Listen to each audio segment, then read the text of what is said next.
भगवान बुद्ध और अंगुलीमाल की कहानी करुणा, अहिंसा और रूपांतरण का एक अद्भुत उदाहरण है। अंगुलीमाल कौन था? अंगुलीमाल एक खूंखार डाकू था, जो राहगीरों की हत्या कर उनकी उंगलियों की माला, अंगुलीमाल, बनाकर पहनता था। वह इतना क्रूर था कि पूरे राज्य में उसका आतंक फैला हुआ था और कोई भी उसके क्षेत्र से गुजरने की हिम्मत नहीं करता था। भगवान बुद्ध और अंगुलीमाल की भेंट। जब भगवान बुद्ध को पता चला कि अंगुलीमाल के कारण लोग भय में जी रहे हैं, तो वे निर्भय होकर उसी जंगल की ओर चल पड़े जहां अंगुलीमाल रहता था।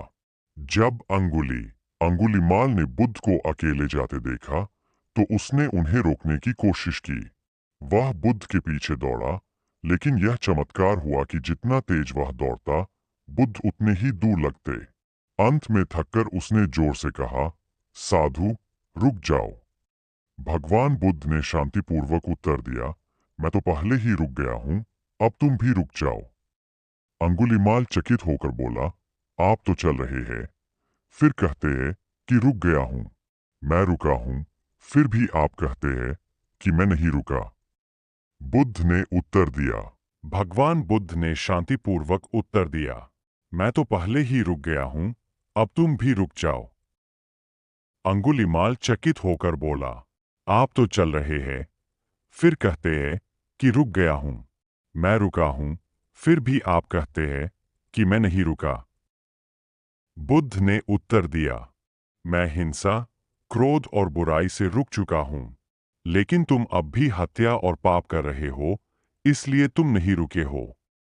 अंगुलीमाल का हृदय परिवर्तन।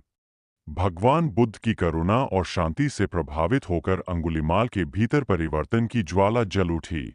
उसने अपने हथियार त्याग दिए और बुद्ध के शरण में आकर भिक्षु बन गया।